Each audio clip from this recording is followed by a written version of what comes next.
할렐루야.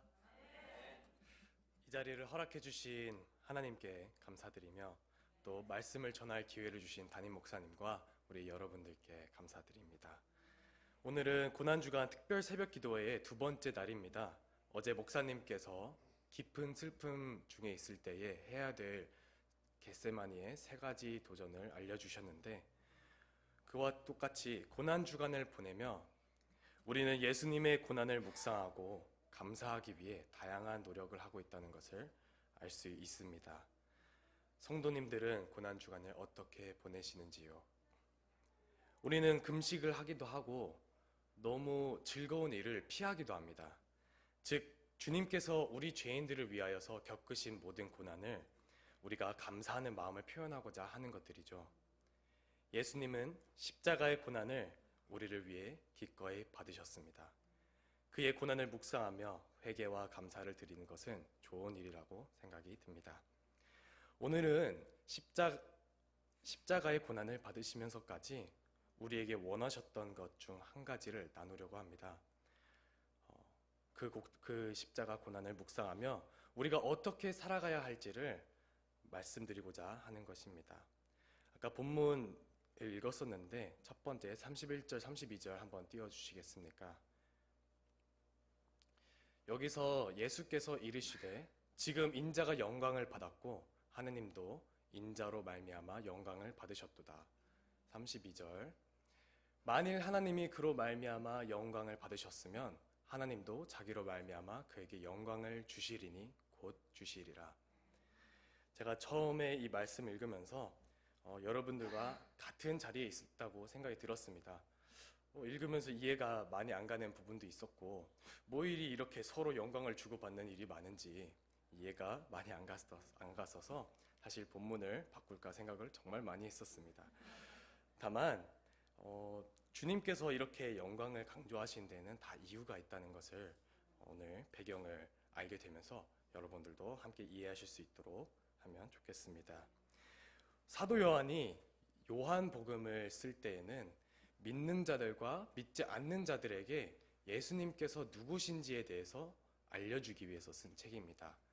그렇기 때문에 예수님께서 이 세상에 계셨을 때에 행하셨던 모든 일들을 기록했죠. 오늘의 말씀은 예수님께서 잡히시기 전에 제자들과 함께 다락방에서 오고 갔던 대화를 기록을 하고 있습니다. 그 다락방에서 많은 일이 이루어졌었죠.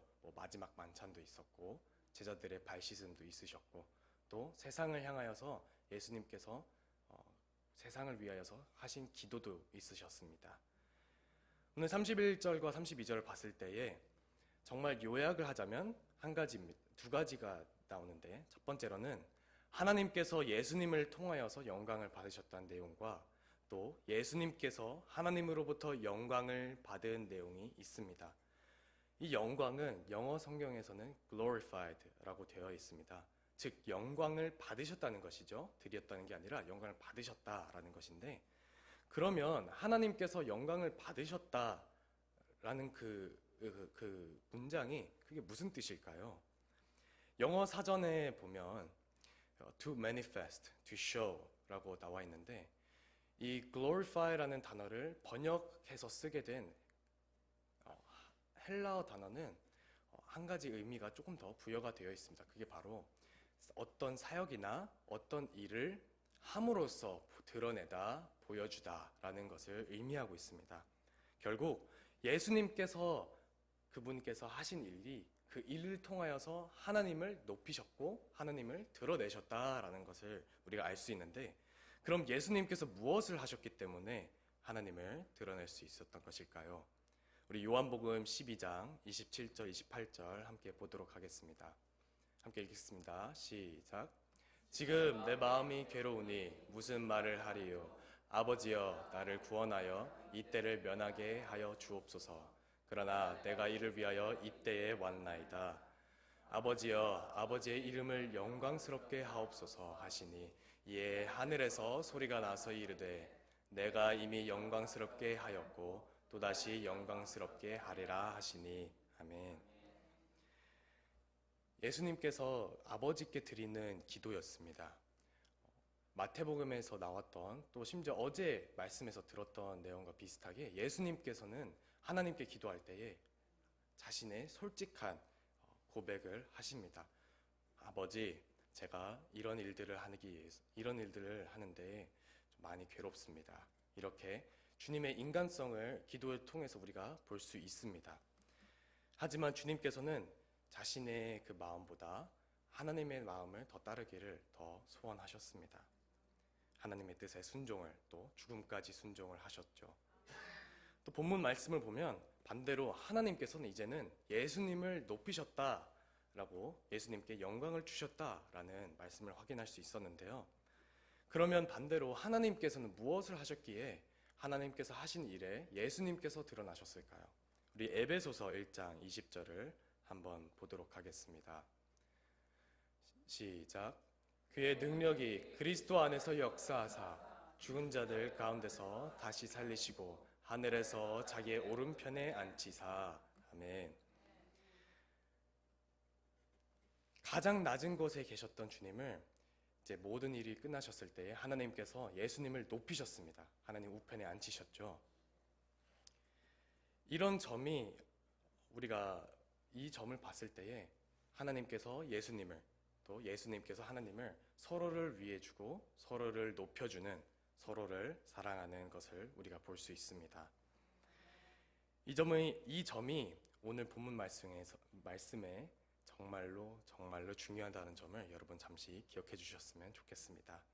자, 오늘 본문을 보게 되면 5구절이 있죠. 첫 번째 2절과 마지막 두 절이 요약을 하자면 서로 영광을 받으시는 것과 또 새 계명을 주시는 것, 이렇게 써져 있는데, 사실 우리가 예수님을 믿는 사람으로서 예수님께서 우리를 향하여서 무엇을 해라 라고 하시면 그렇게 말씀만 하셔도 우리가 따르려고 노력을 할 텐데, 새 계명을 주시려면 말씀만 하시면 될 텐데 왜 굳이 영광 받으셨다라는 얘기를 하시면서까지 우리에게 너희는 서로 사랑하라 라고 말씀을 하시려는 걸까요? 그것을 알기 위해서는 우리 본문 33절을 함께 봐야 합니다. 33절의 첫 부분, 작은 자들아 라는 단어를 봤을 때에 우리가 알 수 있는 것이 하나가 있는데, 그것은 바로 예수님과 그분을 따르던 사람들의 관계는 스승과 제자입니다. 하지만 작은 자들아 라고 말씀하시면서 이 제자들에게 너희는 어린 자들이다 라고 말씀하시는 것이 아니라, 너희는 어린아이들이 부모를 가지고 있는 것 같이 내가 지금 너희에게 부모의 마음으로 말을 전하고 있는 것이다. 지금은 스승과 제자가 아닌 조금 더 가까운, 좀 더 마음에서 우러나오는 말을 너에게 하는 것이다 라고 말씀하십니다. 그리고서 이렇게 말씀하십니다.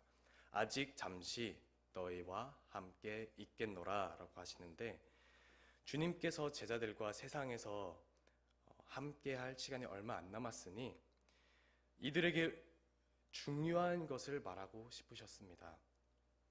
그리고는 유대인들에게 하신 말씀을 제자들에게 똑같이 말씀을 하셨는데요. 너희가 나를 찾을 것이나 라고 말씀을 하셨습니다. 유대인들에게, 예수님을 믿지 않았던 유대인들에게 하셨던 말씀과 제자들에게 하신 말씀이 어떻게 다른지를 우리가 요한복음 7장 34절과 8장 21절을 함께 보면서 함께 확인해 보도록 하겠습니다. 혹시 잠시 띄워주시겠습니까? 자, 예수님께서 유대인들에게 말씀하실 때에는 너희가 나를 찾아도 만나지 못할 것이요. 자, 8장 21절 띄워주시겠습니까? 똑같이 너희가 나를 찾다가 너희 죄 가운데서 죽겠고 내가 가는 곳에 너희가 오지 못하리라 라고 말씀하십니다. 유대인들에게, 믿지 않는 사람들에게 말씀하신 것과 제자들에게 말씀하신 것에 대해 다른 점은 무엇이냐면, 너희가 나를 찾을 것이나 에서 유대인들에게는 너희는 나를 찾지 못할 것이요, 제자들에게는 그렇게 말씀을 안 하십니다. 그게 무슨 뜻이냐면 헤어짐이 있어도 다시 만날 수 있다라는 것을, 희망과 소망이 있다는 것을 우리 제자들에게 알려주셨는데요. 이 차이점이 왜 그렇게 중요한지를 여러분들이 아셔야 하는데, 제가 본문 말씀을 준비하다가 여러분들께 어떻게 설명을 해드려야 될까라는 생각을 할 때에 우리 모두 공통점이 있다는 것을 알게 되었습니다. 그게 바로 우리 병은이 나이 때 혹은 병현이 나이 때쯤 되었을 때에 처음으로 태어나서 처음으로 부모님 곁을 떠나게 될 때 학교를 가게 됩니다. 그때 교복을 입게 되고 학교를 갈 때 챙겨야 가야 될 가방도 챙기면서 학교 문 앞까지 왔을 때 처음으로 부모님과 헤어지니 부모님께서 아이에게 눈높이를 맞추면서 말씀을 하십니다. 하나님, 부모님께서 어머니가 아이에게 가서 선생님 말 잘 듣고 문제 일으키지 말고 친구들 잘 사귀고 이런저런 좋은 얘기들을 많이 해주시죠. 정말 너무 어렸을 때 일이라 공감이 안 되실까봐 혹시나 해서 다른 이야기들을 갖고 왔는데 우리 교회에 청년들이 굉장히 많죠. 특히 유학생들이 많은데 부모님 곁을 떠나서 유학을 처음 오게 됐을 때에 공항에 가다 보면 정말로 이제 공항에서 비행기를 타고 떠나는 사람들과 공항에까지만 오는 사람들의 이제 나누는 출입문이 있잖아요. 거기서 정말 무겁고 슬픈 마음으로 서로에게 이별을 하게 되는데 그때 다 다른 말씀을 하셨겠지만 부모님의 마음은 비슷할 거라 생각을 합니다. 이런 말씀을 하셨겠죠. 영현아, 주영아, 아니면 세빈아 이렇게 말씀하실 때 가서 무서운 사람들 조심하고 공부 열심히 하고 건강 잘 챙기고 무슨 일 있으면 꼭 전화하렴. 아니면 그리고 매일 연락해 라고 하시는데 혹여나 우리 가운데 부모님께 매일 통화드리지 않는 분들이 있으시면 기도 가운데 회개하시고 부모님께 연락드리길 바랍니다. 자, 이렇게 부모님마다 조언이 다를 수도 있지만 이별을 두고 자녀에 대한 그 마음은 모두 같을 거라고 생각이 듭니다. 여러분들 생각해 보십시오. 우리 부모님께서 문제 일으키지 말고 공부 열심히 하고 건강 잘 챙기고 또 무슨 일 있으면 전화하고 라고 하는 말들이 그냥 하시는 말들입니까? 혹시 다시 보지 않을 거라서 하시는 말일까요? 아닙니다. 다시 만날 수 있는 날을 기대하면서 그때까지 잘 살고 버텼으면 하는 마음에 하시는 말씀들 아니십니까? 우리가 그 부모님의 말씀을 만나는 전날까지 지키면 사실 학업도 무사히 졸업을 할 수 있는 정말 사랑이 담긴 조언들입니다. 이와 똑같이 부모가 자식에게 하듯이 예수님께서 제자들에게 또 우리들에게 아버지의 마음으로 우리에게 말씀을 하십니다. 하지만 주님께서는 우리에게 조언을 하시지 않고 새 계명을 주셨습니다. 새 계명은 우리 34절에 나오는데 내가 너희를 사랑한 것 같이 서로 사랑하라 라고 말씀을 하십니다. 주님께서 우리의 모두의 부모이시면 그러면 우리는 모두 주님의 자녀입니다. 그래서 우리 옆에 앉아있는 분들이 바로 우리의 형제 그리고 우리의 자매가 되는 것이고 쉽게 말해서 우리가 한 가족이죠. 이게 왜 중요하냐면 제자들은 예수님과 함께하고 함께 마지막 만찬을 할 때에도 그 순간까지도 서로에게 누가 더 높고 누가 더 위냐에 대한 시기가 담긴 다툼이 있었습니다. 이들은 예수님의 제자로서 3년 반 동안 따라다니면서 서로 사랑하라는 예수님의 말을 그렇게 많이 듣고도 머리로만 이해하는 제자들이었지 서로를 내 형제와 내 자매처럼 그리고 내 가족처럼 마음을 다해 사랑하는 것을 그런 모습을 찾기가 굉장히 어렵습니다. 이런 모습들이 우리 교회 가운데 그리고 우리 안에 종종 일어납니다. 매 주마다 하나님의 말씀을 들으면서 머리로는 하나님께서 내 이웃을 내 몸과 같이 사랑하라 라고 하시는 것이 이런 말씀이시구나. 하지만 마음으로는 당장 옆에 있는 성도를 내 형제, 내 자매 또는 내 가족이라고 생각하지 않으니 어떻게 실행하는 게 쉽겠습니까? 예수님의 계명을 지키는 데는 이 머리로 이해하는 것과 마음에 품어서 실행에 옮기는 데는 이 정도 거리밖에 차이가 안 난다는 것을 여러분 아셨으면 좋겠습니다. 예전에 예수님께 마지막 만찬이 일어나기 전에 어떤 학자가 예수님께 물어봤었습니다. 혹시 어떤 계명이 가장 위대한 계명입니까? 그때 예수님께서 이렇게 대답을 하셨죠. 하나님을 온 마음과 정신을 다해 사랑하고 내 이웃을 내 몸과 같이 사랑하라 하셨습니다. 사실 이 말만 들었을 때에 우리가 너무나도 많은 설교, 그리고 너무나도 많은 나눔을 통해서 너무나도 많이 들었기 때문에 당연히 알고 있을 거라고 생각이 듭니다. 하지만 우리가 주님께서 우리에게 주셨던 계명을 봤을 때에는 다시 한번 귀를 기울이며 우리가 확실히 알아야 할 것이 하나 있다는 것을 아셔야 합니다. 예수님의 새 계명은 내 이웃을 내 몸과 같이 사랑하라 라는 것이 아닙니다. 내 몸을 사랑하는 데에는 여러분 별로 힘이 들지 않습니다. 그저 내가 원하는 것들 먹고 다이어트 한다 해놓고 운동하고 맛있는 거 먹고 혹은 내가 좋아하는 친한 사람들과 좋아하는 사람들과만 시간을 보내며 내가 육체적으로 하고 싶은 것들을 다 누리며 사는 것이 내 몸을 사랑하는 것입니다. 이게 잘못된 것은 아니지만 그거 아십니까? 세상 사람들도 그렇게 삽니다. 여러분, 우리 스스로를 사랑하는 것조차도 정말 불안하다는 것을 우리는 뉴스를 보면 알 수 있습니다. 왜냐하면 그렇게 우리가 마음에 들고 우리를 편하게 해주는 것들을 우리가 육체적으로 다 행동했어도 불구하고 가끔 우리 스스로를 우리가 마음에 안 들 때가 너무나도 많습니다. 그런 사람들 가운데 자존감이 낮고 극단적인 선택을 하시는 분들도 계시고 물론 안 좋은 길로 빠지시는 분들도 계시죠. 그러니 예수님께서 우리에게 말씀하신 이 계명은 내 이웃을 내 몸과 같이 사랑하라가 아닌 흔들리지 않고 변치 않는 주님의 사랑, 그 사랑이 우리를 향한 그 사랑을 우리가 그 사랑을 가지고 서로를 사랑해야 된다라고 말씀을 하시는데 그렇게 되면 세상 사람들이 정말 세상과는 다른 사랑을 품은 우리를 보고 예수님의 제자구나라고 깨닫게 된다고 하십니다. 아니 근데 방금 전까지만 해도 작은 자들아라고 말씀하시면서 아버지처럼 말씀을 하셔놓고 제자들이 될 것이다.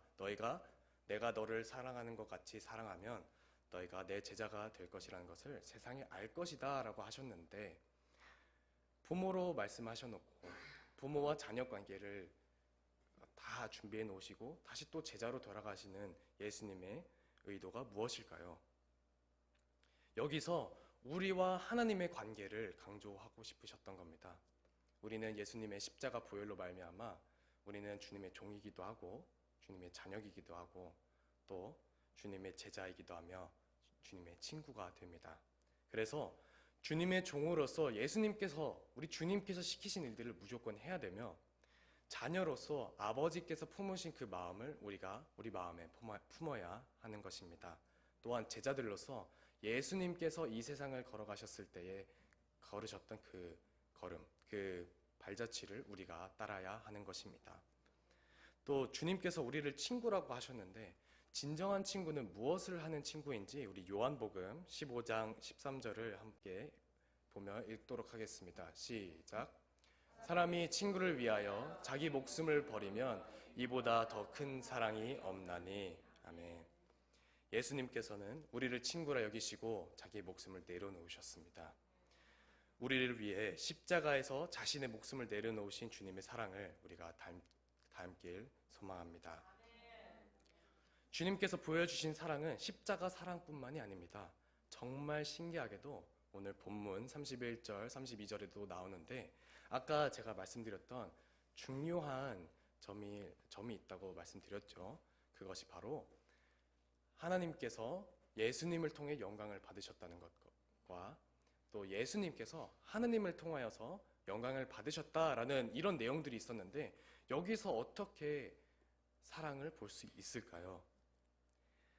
서로를 높여주는, 서로를 위해주는, 서로를 사랑하는 완벽한 사랑을 우리에게 먼저 선보이신 주님과 성부와 성자의 관계를 우리가 볼 수 있습니다. 영원토록 그 사랑을 행해오시고 한 번도 실수하시지 않으시고 실패하지 않으신 그 완벽한 사랑을 우리에게 보여주셨기 때문에 우리에게 새 계명을 주시기 전에 먼저 선보이신 것을 말씀해 주신 것입니다. 이렇게 봐라. 성부와 성자, 내 아버지와 내가 사랑하는 것 같이 우리가 그 사랑을 가지고 너희에게 한없는 사랑을 주는 것을 너희가 보지 않았느냐. 그러니 너희도 그렇게 서로를 사랑하라 라고 말씀을 하시는 겁니다. 그 사랑으로 우리를 지금도 사랑해주고 계십니다. 이런 완벽한 사랑이 우리 교회 공동체 안에 있어야 된다는 것을 우리가 깨달아야 합니다. 여러분들은 성부가 성자를, 또 성자가 성부를 주님께서 우리를 사랑하시듯이 여러분은 서로 사랑하고 계십니까? 주님께서 우리를 어떻게 사랑하시는지 또 한 번 같은 장에서 볼 수 있는데 요한복음 13장 1절을 보여주시겠습니까? 6월절 전에 예수께서 자기가 세상을 떠나 아버지께로 돌아가실 때가 이른 줄 아시고 세상에 있는 자기 사람들을 사랑하시되 끝까지 사랑하시니라. 자기 사람들이란 제자들을 뜻하신 것이고 끝까지 사랑하셨다고 말씀을 하셨습니다. 근데 이 일이 있고 나서 무슨 일이 일어나는지 여러분 아십니까? 바로 제자들의 발을 씻으셨습니다. 근데 그 제자들 가운데에 예수님을 배신할 가룟 유다도 있었습니다. 예수님께서는 그 유다가 예수님을 배신하고 예수님께 상처를 줄 것을 뻔히 아시고도 불구하고 오늘 9절 그들을 끝까지 사랑하시니라 라는 것을 알 수 있습니다. 하나님께서 우리를 향한 사랑은 우리에게 달려있지 않습니다. 우리가 잘할 때도 사랑하시고 못할 때도 똑같이 사랑하십니다. 당신이 옳은 일을 행할 때도 사랑하시고 죄를 지을 때도 여전히 사랑하십니다. 우리가 느끼든 느끼지 못하든 그분의 사랑은 변하지 않는다는 것을 우리는 알 수 있습니다. 우리가 무엇을 했느냐 아니면 우리가 누구냐에 따라 하나님의 사랑에 달려있는 것이 아니라 그리스도께서 십자가에서 무엇을 하셨는가에 달려있다는 것을 여러분 아셔야 합니다. 그 사랑은 조건에 기반한 것이 아니라 그리스도께서 다시 그 조건에 기반한 것이 아니라 하나님의 성품에 기반한 사랑이라는 것을 우리가 깨달을 수 있습니다. 말씀을 마무리합니다. 주님께서 우리를 사랑했듯이 우리가 서로를 사랑할 때에 그 사랑을 닮으려고 노력할 때에 우리는 온 세상에 그분의 사랑을 알리게 됩니다. 그들은 우리 서로를 사랑하는 것을 보고 그 사랑의 진짜 주인이 누구인지를 볼 수 있게 되는 것이죠. 그렇게 우리는 주님의 이름을 드높이게 되고 주님께 영광을 올려드릴 수 있는 것입니다. 그가 보여주신 한없는 사랑을 우리 고난주간 동안 묵상하며 서로를 높여주고 서로를 위해주고 서로를 사랑하기에 힘쓰는 우리 펜사콜라 한미제일침례교회 저와 여러분들이 되기를 축원합니다.